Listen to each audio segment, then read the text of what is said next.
Really, it is a very interesting country. So I'm walking along, and they have models in the window all over. Trains, cars, little boats, everything else. And in the middle of it, of course, is a great big display of model airplanes. And guess what airplane was right there in the middle, the biggest one. And when I went in to talk to the lady behind the counter, I said, "Madam, that model you have out there in the window, the one that's marked eight marks there, 825, the big one there with the OD color. Does that sell very well?" She said, "Oh, my, that one is the biggest seller we have here. That one sells more than all the others." Well, the model that I'm talking about was a little fat, big, fat, round, big, fat, covered with OD paint, stars, stripes, bars, one thing and another, of a B-17. I don't know whether you know anything about what the B-17s did over Munich one dark night late in World War II. Think of the things you don't know about right now. Oh, boy. Think of the things you don't want to know about. Think of the things you suspect are there and that you'd better leave alone before they bite you. Think of the things, a friend of mine, in fact, Paul Krasner, has invented a new phrase which I think is great, selective deafness. And he calls selective deafness guys who don't listen to the stuff that bothers their theories. They automatically turn that off. I would like to submit to Paul another phrase, too, that is allied to that. That's a selective conscience. You know, that's also very good, where you are very, very bugged. Your conscience is really bugged by what other guys do to other people. Rotten stuff, you know. And the stuff you do, well, that's just the way it is. You know, after all, I'm a swinger. You know, that kind of thing. Selective conscience is kind of nice, too. I like that. And, of course, then there are a lot of other things. How long has it been since you've sold out? Oh, well, you know, one of my friends, the minute he sold out, you see, I'll never forget when he sold out, he did these great satires on Time magazine and all that, you know, he was great for that.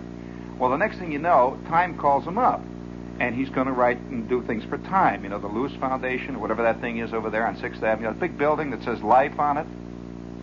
That's a very interesting building. I like it. It's a big glass building. It looks like a gigantic mausoleum, and it says Life on it. It looks like an enormous deep freeze. It's very cold, and it says Life on it. And he went over to work over there, and he was going to write for them, you see, or do things for them for various things. And I said, "Why is that?" He said, "Well, I believe in the theory of subverting from within." And I said, "But Charlie, don't you know that subversion works both ways? I mean, while you're subverting them, they're subverting you. And where does it stop? I mean, which point, you know?" He said, well, I never thought of it that way, but I'm stronger. Well, I looked at that 7,000-story building over there made out of stainless steel, and my friend is small and thin and has trouble with losing hair and stuff, and his knees are bad, and I was inclined to wonder, you know, Oh, speaking of that, think of the things you don't know. I'm sitting here, and I hear this radio show, and they're talking about dogs. I don't know anything about dogs. And they keep using, I can't remember what the word was. They keep using this word, very interesting word, describing female dogs. It's right on the tip of my tongue. It starts with a B. It was an FM show, of course. They say those things. I don't remember now what it was. There was a female dog that started with a B. Gee, I can't remember. I knew some girls. I remember one time, well, you know, I don't want to bring personalities into it, but it started with a B. Now, immediately, the thought came to my mind, what do they call, I mean, if you're a dog lover, what do they call the son of one of those dogs? Is it a son of... What is the word? Anybody out there remember the word? It's so difficult to remember things sometimes, you know. Life gets all confused, and people keep pushing, and it's hard to know just what to believe at one time or another, you know. It's with my selective deafness and my selective conscience, everything's working. I really do believe I like Ike, and it's hard to know which way to turn, you know. We'll bury him with Barry. Goldwater, that is, and it's, my George, I think they ought to do away with the income taxes and get tough with Russia. That's what I think. All of it, all together. Let's all together now sing. Come on, gang. How many of you want to sing the Stars and Stripes Forever? How many of you want to join in on the great chorus? All together now. Bring it all in. Let's go, gang. Let's not stop here.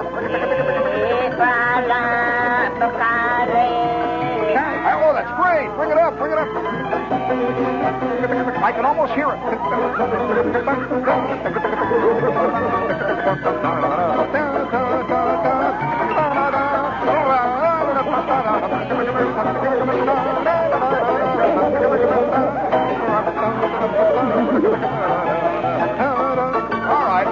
All right, gang. That's enough. If we could a few bars of Old Man River here, we'd have it going. And, yes, it'll all work out. I have a suspicion.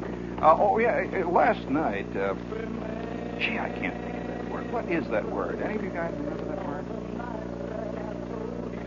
It starts with a D, I think. D. I think it starts with a D.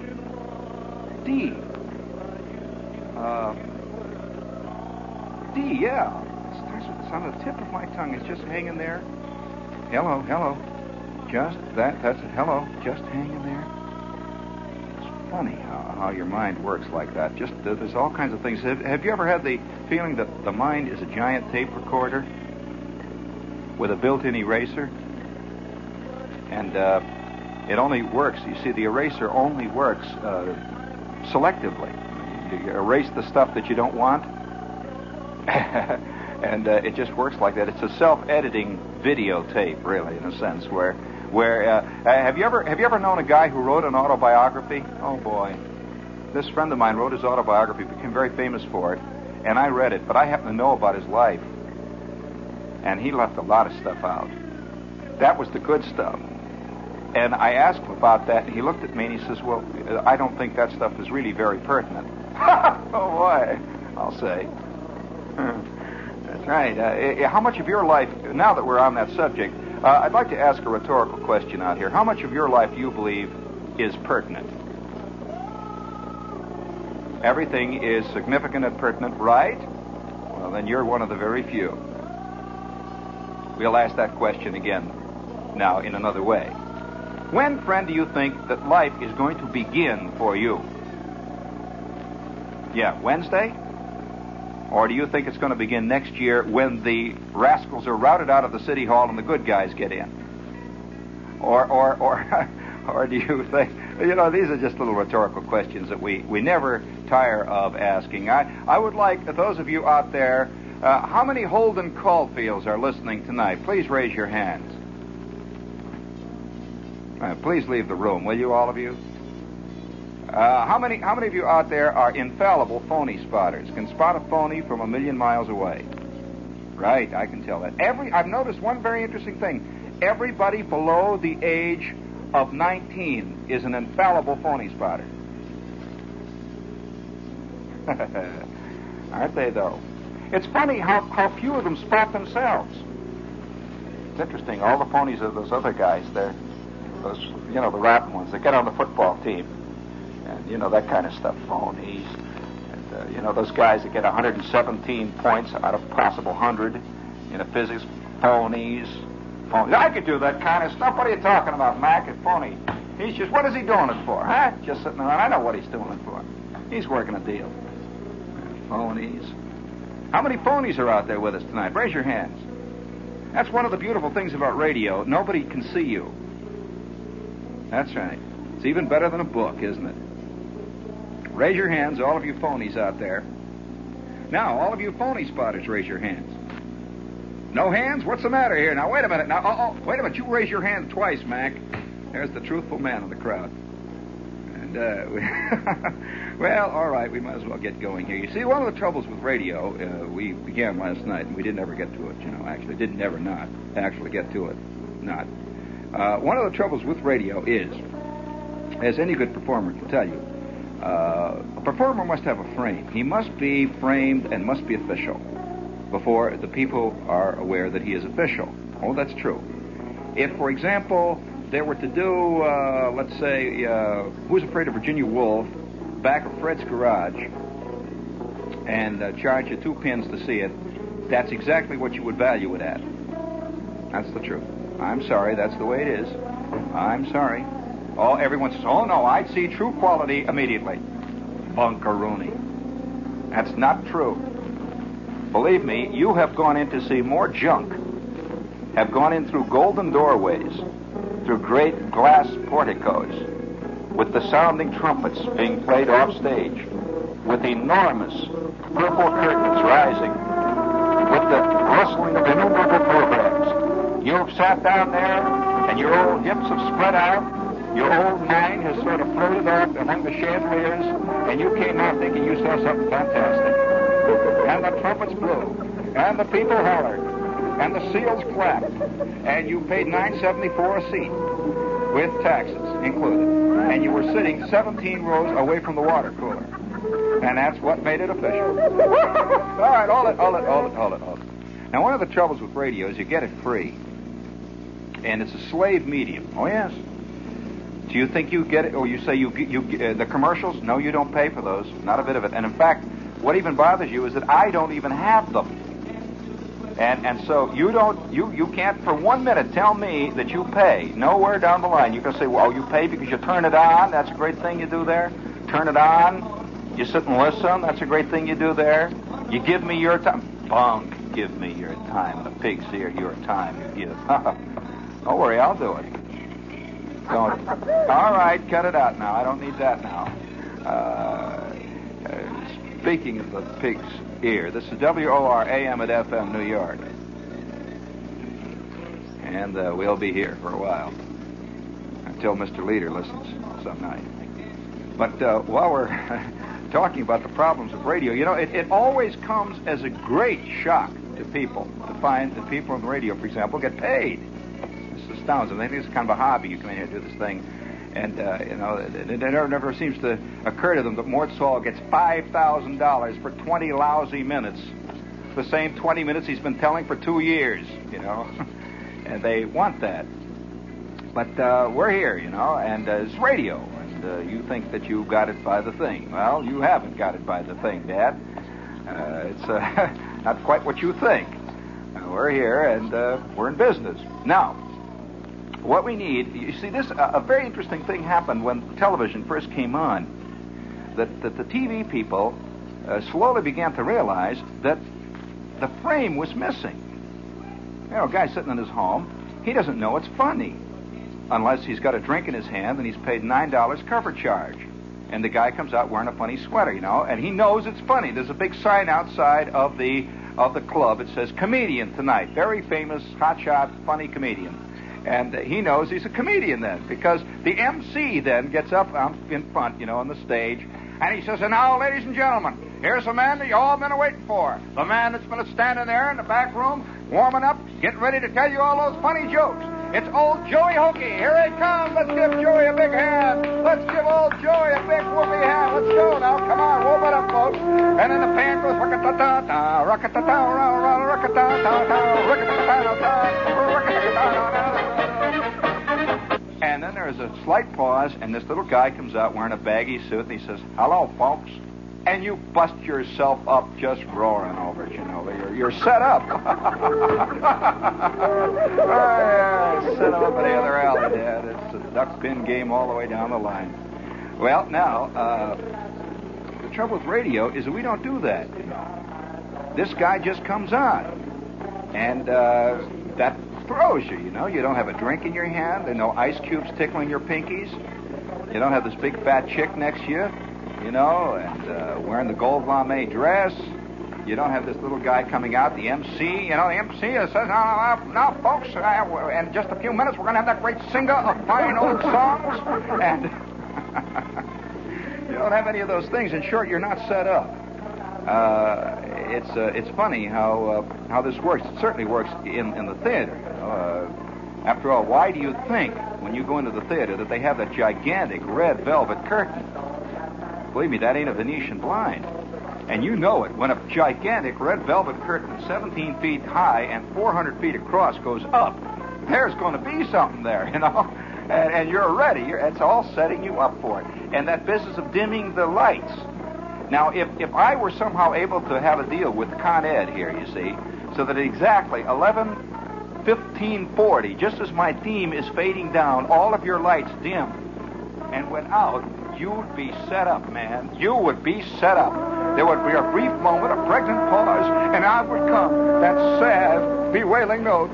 the note of all mankind, crying aloud for all of us to get down on our knees and love one another, and to laugh together, to enjoy together, yes, and to understand together, and to have insight together, and we'll all cry along with Jerry Page.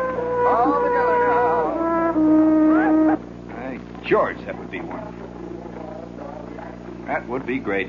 And so the guys in television learn very early in the game, especially the guys who are doing comics, that hardly anybody knows anything. And, that's right. Hey, George. See, now, you keep that. Now, I'll show you what I mean. Now watch it. Hold it there. Now, watch it. I'll tell you the same thing. Now, watch. Just keep it there. Now, we'll set it up. I'll show you how it works now. See, now, what if I were to say to you, I said, gee, I wonder what it is. What is it that they call female dogs? I wonder. No, wait, no, you broke it up. See? No, you got to watch my hand. I'll give you the key. I'll do it again. I wonder what it is. No, skip on past the horns there, see? And we'll set that up, and we'll show them how it works, see? Just skip on past the horns, see? And get into all those people yawking. Okay? All right, now, here's what happens. Now, I'll show you how it's set up. Gee, see, this little man comes out, and he looks at you. And the band is going... Hi,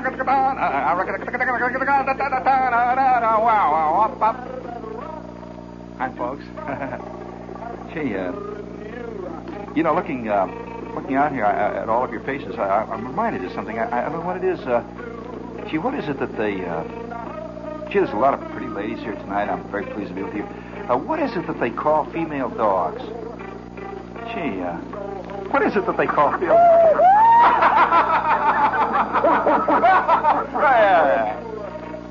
Well, you see, you're informed then that it's funny, and all of a sudden you find yourself yucking along with it, insanely, for no good reason, except that the guy next to you has fallen on the floor and has hit his head on the overshoes down there and is groping in the gum wrappers. Well, this is all part of the setup. It's all very important. And very early in the game in television, they found out that hardly anybody knew what was funny. Oh, yes, we have a very humorless nation. Are you aware of that? Very, very humorless nation. And so the television comics knew that they could not survive unless they had running along behind them a thing that went like this. About every 15 seconds. That horn keeps getting in there. About every 15 seconds. Oh, my God. Well, you were ready. You were set up because it was a sign that kept telling you it's funny. And you felt that, that little vague, funny thing that you have downside when somebody tells a joke. It's okay, laugh, Fred. It's all right, go ahead.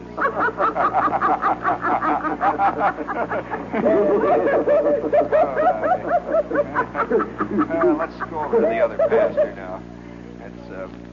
Come on, let's go. I play, here, I'll tell you, who wants to be lead cow? Huh? Who's got a bell around his neck? We'll all follow.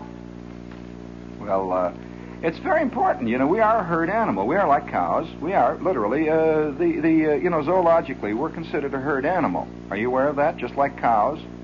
Well, of course. What do you think New York is? Seriously.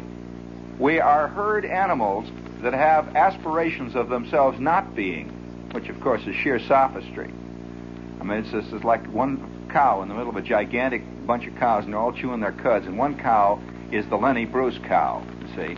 And another cow is the Mort Saul cow, and another one is the Jules Pfeiffer cow. And because they chew their cud from right to left instead of from left to right, they feel that they have discovered the secret, It's jokey. I made it jokey. The crowd was a little slow in coming in there, but that's all right there. Slow crowd. Slow crowd tonight. Very slow. It's a problem to know whether you are. Of course, the difficulty, now I'm using the cow generically, it's the cattle. I'm not sure that the cows have that problem that you find along Lexington Avenue and along Greenwich Avenue, those other places, but, well, the pink sweaters and all that stuff. There's a lot of cows, I'll tell you, it's terrible what's going on. Is anyone out there? Raise your hands, all of you. George, you are, aren't you, out there? Good, they're there. Well, now I want to show you the difference here with setting it up. Have you noticed that when a television show starts out, like, say, The Tonight Show or Johnny Carson's or Jack Parr or something, he doesn't come right on the screen, Oh, no. There's a lot of credits that go on before that. Very official. Lighting by, lighting by, direction by. Your announcer is Herman Wolf. And now, continuity by, camera work by, orchestra by Skitch, Big Newton. And it goes on for about 20 minutes. And then Hugh comes down and says, and now, here he is, ladies and gentlemen, the man that all of you have been waiting for, the man that all of us live and die for, the man who's on the tongue of every thinking American today, the man who is saying it for all of us. Another pregnant pause, the curtain parts, and out he comes. Well, I mean, let me tell you, if you arrived at your office that way, Dad, it wouldn't be long. You'd be out of that mailroom quick. Let me tell you, they'd have you up in that lead-lined office up there where the radioactive people work. I'm serious. I mean, after all, you know. No, this is called the setup. And, of course, radio does not have that. Oh, once in a while, a newscaster will say, stay tuned for the Charlie Brown... No, the Gene Shepard Show. Yes, that's the Gene Shepard Show comes on in just a moment, the interesting program he does. Well, now, it is... The Jack Paar Show has never been described as the interesting Jack Paar Show. That's called the undercut setup. That's like saying, stay tuned for this thing that comes on, this drag. It's an awful thing here. It's a real bomb, you know. But it's all right. It's on the schedule, and it's free. But, this business of setting it up now is very important. Very important, because you have to set it up. You have to be set up yourself. In short, you have to set yourself up. You know that in the theater, it is a well-known problem of allowing the man to applaud at the end of an act. You have to have 2 or 3 lines in there, no, seriously, that allow him to applaud. Now, most people going to the theater do not know this. They do not know why suddenly they feel the desire to go, hey! No. And the entrance of the star, when, say, Jerry Page comes on after about the first 10 minutes of the jabbers going on, you know, the maid is on the phone explaining that the Lord is coming home, and yes, the young master is coming home from school, you know, the one who got caught stealing the sleds, yes. And all the exposition goes on and on. Nobody applauds that, you see. It goes on. And then all of a sudden, 2 or 3 minor characters come in, and then someone says, you hear, like that, you see. And they never answer the door right away, you see. This is the setup. Someone says, I hear the door. Someone's at the door. Of course, everybody's heard it. You heard it out on 46th Street, see. Oh, no, really? I didn't hear anything. I wonder who it can be.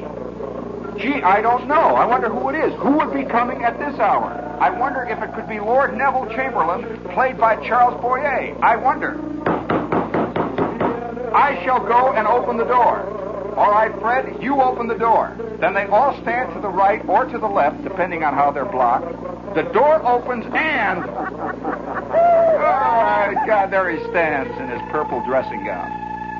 Well, that's called a setup, you see. That's very important, because you want to applaud that guy.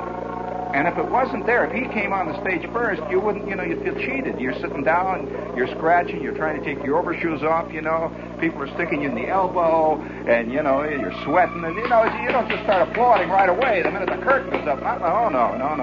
Unless Oliver Smith has done the sets. And you're a real hip Broadway act. You applaud the way the lamp is set, Very good lamp. My God, look at that. Picture in the back. Oh, Oliver's done it again. Oh, my God. That's fantastic.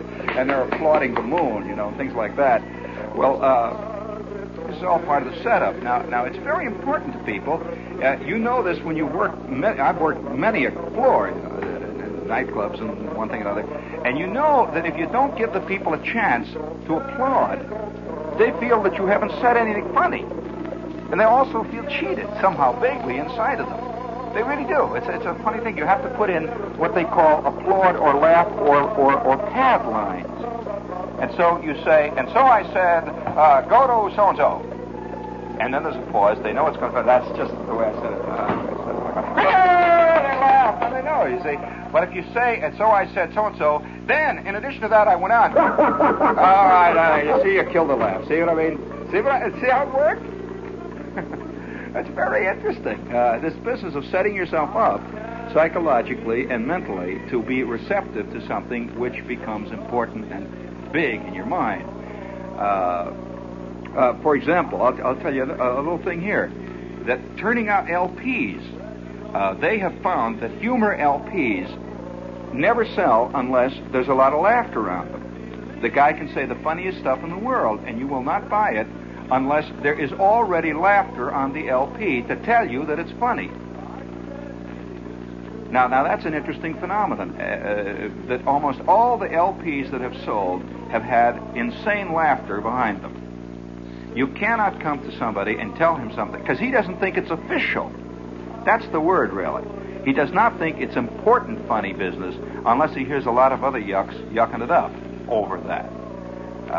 LP is an interesting thing. Speaking of LPs, by the way, and this because I have trouble, I cannot answer any letters. We just don't have that kind of staff, as Long John says. The Long John staff, by the way, consists of one old telephone, in case you're interested, his staff, and he's got a very elderly typewriter. And he pays all three of them, including John. That's his staff. Well, while we're on the subject of that, I have turned out 2 LPs, and I'm not going to. I'm tired of people keep writing. They're on the Electra label. This is not a promo. It is just to answer so that I do not have to run out at all through the machine here.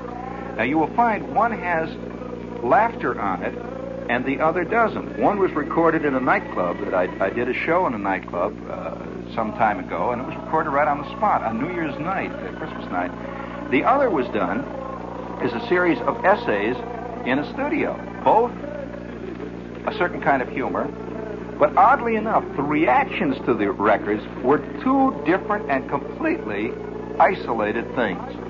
Reactions, I mean, among people who heard them. Very interesting phenomenon, the setting people up. It's not as simple as you think, and you think that you are immune to it. Oh, no. Nobody is immune to it. You know, this is one subject that has hardly ever been studied here in America. It's a very unpopular subject, actually, because we are a psychiatric nation. We are so hung on therapy that few of us are interested in what could be called basic research. In short, you find very few people who are interested in psychology, but a lot of people are fascinated by psychiatry. 2 different fields, related, true, but very different. Very, very different. And in particular, they are not interested in one specific kind of psychology, and that is psychology of man in the mass. Because we like to feel it does not affect us. Almost any guy, when he's talking about mass psychology, is saying it about other people. He likes to pretend it's the other people. It's the other people. No, I'm sorry. Mass psychology is a very fascinating study, and one day is going to be recognized as such. That man in a large group is one thing. When he's alone in his pad is totally a different animal. And you yourself are that, because we're all men, and we can't escape that. We are. And I know that when I'm in a crowd, I'm laughing at something that is, everybody's laughing, I'm laughing. I'm just having a great time. Everybody's laughing and whooping it up. And then later, I try to figure out what it was I laughed at, and somebody gives it, to show, here it is, here's the joke you laughed at. And I feel like an idiot, a fool. What is this? Is it funny? That's why I say the theater, in a way, is one of the most dishonest of all writing mediums, in a sense, for actually coming out and saying things. But when you're sitting down reading a novel, you're by yourself. Or if you're reading a play, you're by yourself. And you are not subjected to all the rest of the people around there laughing and howling and whooping it up, and that subtle thing called mass psychology. You can really judge a thing for what it is. And when you get out, after you've read a book or a novel, you find out, well, this guy didn't say anything, or this guy did say something. It's very hard to tell in the theater. Very difficult to tell. Because of those various setups that I'm talking to you about, the various things that you go through, the different stages that you go through. And the man who can produce the best setups is called the great showman. He's called the great theatrical expert. That's really what theatricality means. It's producing a setup so that you will be literally set up like pins in a bowling alley. Now, some writers today write totally in theatrics. They have learned that the theatric can, in a sense today, suffice for content. In short, why even bother with ideas? Just have a lot of theatrics going. And this is, of course, you always have a great show then. When there's a master of theatrics at work, you always have a great show. Now, whether he has said anything about the world or not is a moot question, and one which most people do not even bother to answer. I've noticed so many of the critics today hardly ever bring that subject up. They will talk about great theatrical craft. They'll discuss all that. And they hardly will ever discuss what point the man was making in his play. If this were carried over to the novel, it would be interesting to have a guy be applauded for his great punctuation. He was a fantastic speller. And boy, one thing about him, he really pulls in some great words. He has a great vocabulary, and his spelling is terrific. And you ought to see the way he arranges his sentences, and he piles his paragraphs up like pyramids. It's very exciting. And in fact, I recommend this book. It's one of the best printed books I've ever seen. It's printed beautifully, has a great binding, and it has a fantastic dust jacket. Yes, this one should take the Nobel Prize this year. The best spelling, the best punctuation, and his affirmative clauses are the best I've ever seen. They're just fantastic. Well, I'm curious how far this goes. Politics. Oh, believe me, wow. The guy that puts on the best show is going to be the wildest president in the end. Oh, yes. And I predict the time, because we are becoming more and more immersed in the world of theatrics. I predict the day will come when we will have totally theatrical, seriously, totally theatrical political. For example, I wonder why somebody hasn't gotten wise to the fact that most of politics, in fact, most of the world, is a show to people. Why haven't, say, for example, the Democratic National Committee, why don't they hire Jeannie Rosenthal to light the convention? Why don't they get Elia Kazan to direct and stage the nominations? Why don't they get David Merrick to cast it? I mean, there's a lot of very bad people to get up there and nominate, the little fat ladies with flowered hats, and all that stuff. David Merrick would throw those people right out of their girdles. He really would. He'd get tall, thin guys. He'd get Royal Dano to play the judicial senator, and I'm sure that we will see the day, and probably right now, there are production groups going into work and right now laying the plans for future conventions. I'm talking about production groups. I don't see why not. Why can't you get somebody like you just think how wonderful it would be if you could get, say, Arthur Kopit, let's say, to produce the blackouts. The dramatic moments when the candidate is coming out from behind the screen and he is about to say he didn't want to get nominated. But unfortunately, they have drafted him, and he will carry it. Remember that the scene of Adlai Stevenson was probably one of the best staged bits of theatrical hokum, was when Adlai Stevenson, they had to go get Adlai Stevenson, you remember? And all that, and the spotlights picking him up, and everybody is yelling and screaming, Oh, boy, and we swallow it like smallmouth bass. Oh, man. And it's the same. This is all the same setup, and it's not an anti-Stevenson thing. I was for it, but I'm just saying how the theatrics aid any kind of a thing of this nature. While on the subject of the sweeping mass movements that go behind us, one way or the other, there was a great little story, and I think I have time to do this, because you see what happens. It's mass psychology. It's how we react in the mass. And how we react in the mass really tells what mankind is like, not what man is like. Now, very few writers today write about mankind. They write about me. What terrible things are happening to me. What terrible things happen to my friends. Always setting themselves apart, you see, from what has become the great catchphrase of our time, society. Society's out there, they're rotten. Me and my friends were here. We're the good guys. And we read all the good things, like we read the Village Voice. That makes us all good guys, and we're good guys. Well, I'm not so sure it's that simple. But wouldn't it be great to believe that? Think how simple the world would be. Think how easy it would be to feel that all the ills that happen to you and your friends are as a result of society. Not that you allow stuff. Wouldn't that be a great world? It really would be. This same crew, by the way, buys Ayn Rand all the way, generally.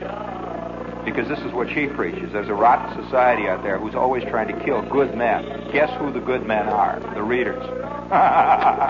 Naturally. and of course, the good men are above laws and should set them for other lesser men. This is called FASC. There's a long word that they used to call it. This has something to do with it. But it's had about 10 different names during its long and illustrious political career. It goes back to Caligula, kids. He did that little bit, too. I hate to bring history into it because that's always troublesome. But these are the things which are plaguing our world today. A part of the fact, I wonder how many people, when they're reading, say the New York Times, or the Post, or the News, or the Mirror, anybody you care to mention, any paper you care to mention, the papers are always fighting against the bad guys who are doing the terrible things. You know this, no matter what paper it is. The Birmingham News, you just go up and down the line. The bad guys are doing these things, and we are standing against it. Me, the writer of the editorial, and you, the reader. We're the right thinkers. I wonder where the bad guys are, what papers they're reading. I'm curious. Do they know they're bad guys? Who is out there who is society? Where's society? A rotten society. Where are you out there? I want to belt you in the mouth. All the terrible stuff you're doing. To them, to us, and to we. Where are you out there? Boy, if I ever get you... that's one of the great dreams of mankind is to get all the bad people in one place and burn them up. Oh, yes. Or throw them into the ocean. Or put them in jail. Or expunge them. For the good of all, of course, in the end. This is what caused the great purges in communist Russia in the 30s. Get rid of the bad guys. It has to be done. Get 87 million bad guys down the drain. and of course, the hooker in it is who defines bad? Well, the guys that are doing the burning, of course. That's easy enough to see.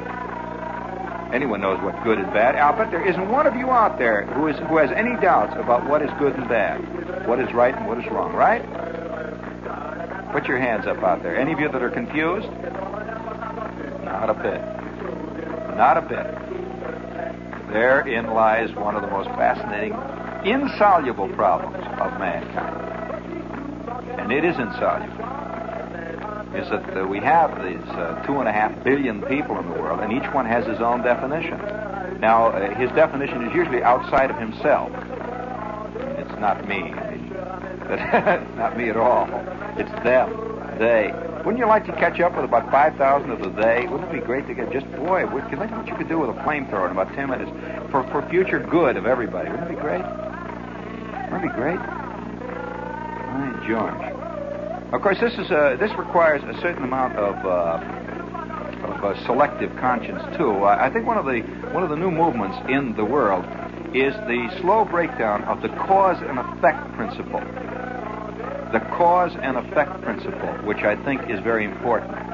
In short, we have confused cause and effect, and oftentimes today we don't even look at the cause. It's the effect that we're interested in. And so it leads people like Bertrand Russell, for example, to applaud China as a peace-loving nation because it stopped hitting India. That's an interesting way to applaud peace. Do you know he did this? Thereby ignoring the fact that China marched on India in the first place, which was the cause of the hitting in the beginning. So if you can always do that, life will be very simple for you. Very simple. If you can cut out cause and effect. It's like the people who want to get tough with Russia and want to have all taxes cut out. Well, they are not unrelated, friend. They are cause and effect. And that's just the way it goes. Cause and effect, of course, this is a child's way of looking at the world. A child out in the world, he breaks a window. And he comes into the house, and he gets belted for breaking the window. Then he gets mad at his parents. He never relates it to breaking the window. That breaking the window caused the belting. He never says, gee, I did a rotten thing. He doesn't do that at all. He says, look, they're hitting me. They're hitting me. The rotten people are hitting me. Somebody says, well, you broke a window. What's that got to do with it? What do you mean? What's that got to do with it? That's irrelevant. They're hitting me. Well, it's just like this little gathering, the constant gathering of people who are always protesting the dropping of an A-bomb on Hiroshima. They continually ignore the cause that there would never have been an A-bomb dropped on Hiroshima if there hadn't been a lot of marching for years before that by a lot of Japanese in a lot of areas and a lot of things that were not right. In short, if you can ignore the cause of a thing, the effect is always reprehensible. Always reprehensible. Believe me. If you can ignore the cause, if you can ignore the fact that a guy has just killed 17 people, you can protest the fact he's in jail. If you can forget why he's there.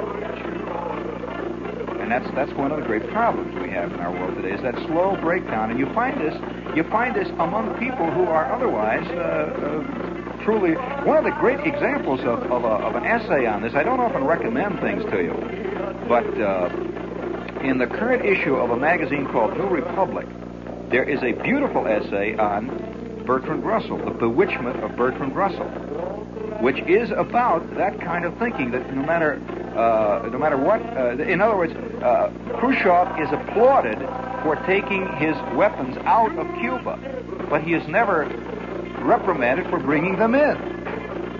So, you know, it's the business of cause and effect again, and I'm not taking any political stand here. I am merely saying that cause is almost invariably the cause of effect, and effect comes as a result of cause. Nothing exists as a total vacuum. And so a guy is arrested because he's got drugs on his person, and he could say, well, you know, what are they arresting me for? Somebody says, well, you got drugs, breaking the law. So, well, what's that got to do with it? I'm a wonderful person. Well, cause and effect. And once that begins to break down, you have what they call a breakdown of legal order. And that, in the end, results, of course, the classical example is Germany. Germany finally broke it down to the point where Germany was totally and really hurt and dumbfounded that the world was angry at them for what they were doing. They could not see why. Because they did not relate cause and effect. That what they were doing to the Jews was isolated in their minds from the fact that the rest of the world was angry at them. Could not relate one with the other. It's the old cause and effect problem. And once you break that connection down, you open up a Pandora box, Dad, that goes on and on and on and on. Magazines today are making total philosophies of that kind of thing, breaking down the cause and effect relationship. It makes for an interesting life. I say that within the next 10 years, George Orwell's 1984 is going to seem like greasy kid stuff, and is going to read like Hickory Dickory Dock, like last year's childish nursery rhymes.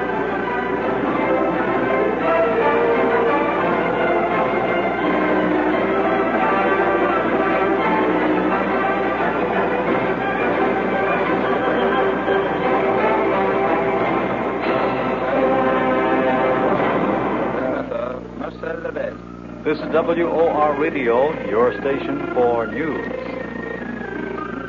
You'll meet some of the best beloved personalities in show business and many bright new faces as well. Enjoy an hour with Joe Franklin, his old-time movies, nostalgic music, and famous guests on Memory Lane. That's weekday afternoons, 12:30 on WOR TV Channel 9. This is WOR Radio, WOR AM, and WOR